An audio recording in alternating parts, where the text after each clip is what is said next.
today's video, I'm sharing with you my hair volumizing secrets as well as the exact technique that I use for styling beachy waves.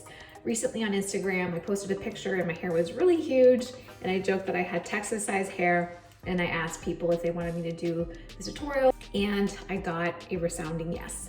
So here we are. Hello, I'm Lennox. Welcome back to my channel, and if you're new, a very warm welcome. Today is the day after I did my beachy wave tutorial, and I wanted to do this recording the day after because in my 3 volumizing hair hacks, one of the things that I show you is how to revive and wake up your hair the day after. The way I'm structuring this video is I'm first showing you how I get my beachy waves, like the technique that I use, and then I'm running through 3 different techniques that I use to get a lot of big volume in my hair. The first thing that I do is I wash my hair, I wait a whole day for it to dry because I don't have time to blow dry it and then also do any kind of styling. And the following day, what I'll do is I'll just take a brush and comb through it, because I haven't done that yet.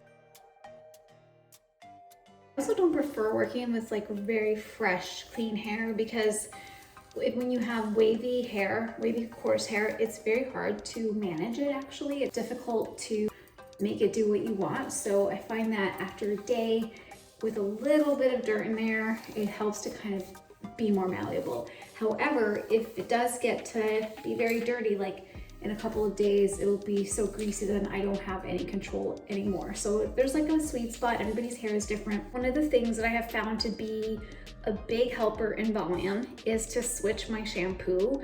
And sometimes that really hurts when you really love a shampoo. Like there's a couple of shampoos that I gravitate towards and that I love the smell, I love the way that they leave my hair feeling. Over time, there's like a buildup that happens.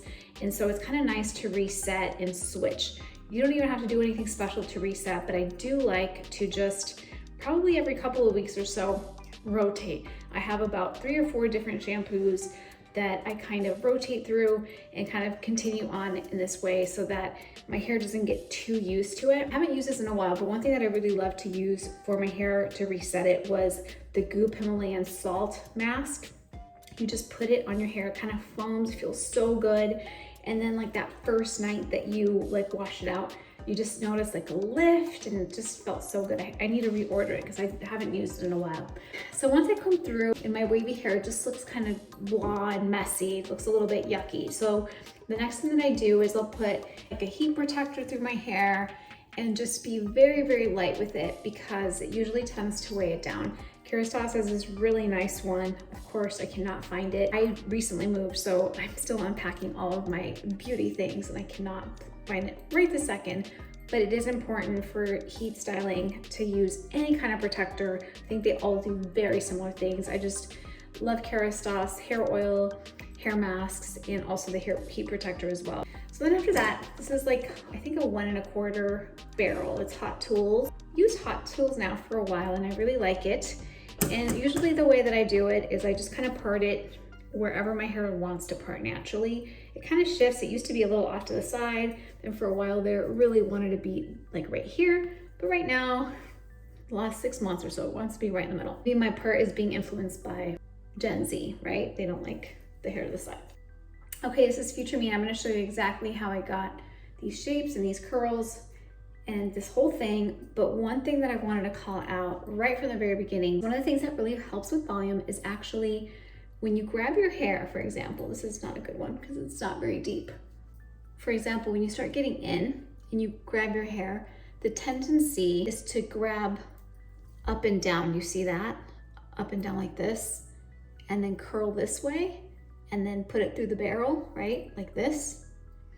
The problem with that is that it kills your volume. You want to really leverage the layers, right? So what you want to do is you want to, instead of doing this, like this is a very vertical kind of line here, instead of doing that, you want to take the top of it and then you want to take the bottom of it. So you have 2 separate things that fall. Because once it falls and you let it go, what happens is you start to get the volume because you have 2 layers going through versus just one vertically, if that makes sense. So you kind of want to think of it like if you were to kind of slice your hair this way, like that, then you want to curl the bottom and the top. Doesn't matter what order you curl it in. I usually just do whatever I feel comes up next, but I try not to do like sections where it's all on top of each other because it kind of weighs everything down. And I feel like I'm able to make more out of each layer if I do the curling technique that way. I'll see you in a bit. Let me just show you how I just did all this. The way that I structure it so that my waves look very uniform is that on this side, I go up. So this is my left. It probably looks like your right. And I go up like this, and then I twist it around, and then I go like that. And I just kind of leave a little bit of the end out, and I don't clamp down because that creates really weird lines and I don't like that. There are some little twirly tools that you can use now that kind of get this done for you, but I've been doing it for so long that when I do try those little tools, I'm not that happy with the way that it turns out. So I just do this. So on this side, I do all of them, twist it, and then up. I also don't like to weigh my hair down with a ton of product. I feel like that really hurts the volume. So I try to keep it very, very simple up until the very last moment. Finally got done with this side. And now it's time for the right side. So on the right side, I do the opposite. I go down. So I always like to brush it out, smooth it out, do it under, grab my trusty wand. This one goes up to 450. I think that's like a really kind of pro level from what I understand. And again, I'm really committing to this height here, like right around my eye for where I'm gonna start my curl. The problem with this technique is that you do have to hold the edge of your ends here. But I like the way it looks better than when I just like clamp it down. Just, I don't like the mark it leaves. I'm gonna roll it up and then start right at the same level that you did before.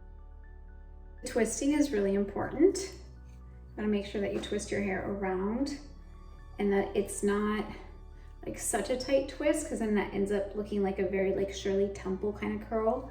And then like a little bit of a wider beach curl. You can kind of see it there.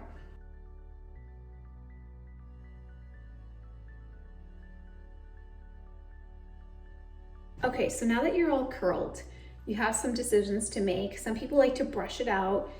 Some people don't like to do anything to it.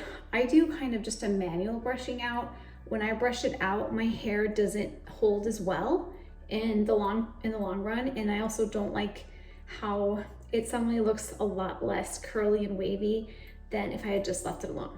So the first thing that I do is I add a little shine, and this one is just Logic's. I don't know, I've had it forever. I can't find half of my beauty things. I'm just going with what I find. It's not a big deal. The big thing is to not use much. So it's just a couple of drops. It's probably a little too much. Just really rub it into my hands. I like it because it just, not only does it give you that shine, but it also kind of helps with like flyaways, especially if you have like frizzy hair like me. It really helps with that, but I don't even run it through. It's just very much, but like, you can probably see that it's like already starting to shine a little bit like that. It really helps with the frizz and also like split ends, because I tend to have really long color processed hair, and then the kids on TikTok make fun of me and they say that I need a haircut. They say that my hair looks crispy, and I'm like, yes, you're right, it does. So this is for them. No more crispy hair, TikTok friends. And next is where the fun really starts. I like to use a texturizing thing. This one is amazing. There's one from Beauty Bio that I'm dying to try. I just haven't gotten it yet. But this one is a clean, dry texturizing spray. Put over. And I'll just do my back. This. And I flip it around. And then I kind of go in, kind of like I did before with my this kind of layering. I do the same thing. Go to like texturize.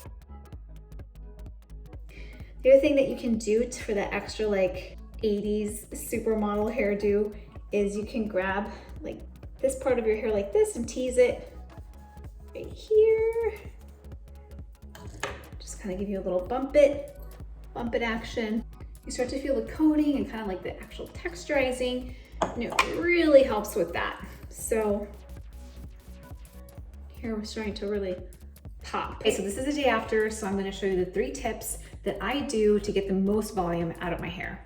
So this is about day 3 or so since I've washed my hair. So since it's dirty, I don't wanna put more oil in it, but what I will do, get my coffee out of the way, is this is Pantene Dry Shampoo Sheer Volume. So I'm gonna just spray the root. I'm going to put it up in a high bun.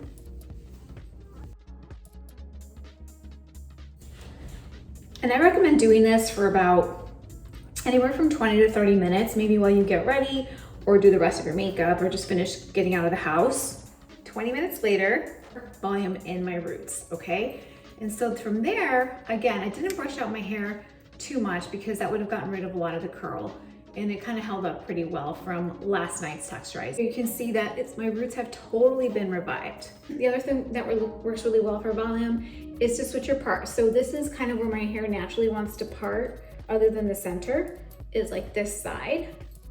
For some reason, it's always parted this side, but if I flip it to the other side, it gives me a lot more volume. So kind of like flipping your part is also kind of a big hair hack of mine. The third thing that really helps with the volume as well is just to pull out the hair dryer, just to wake everything back up again, flip over to your roots, and that really helps in kind of waking up the hair, waking up the root of the hair. Like always gives my hair a little bit of a facelift.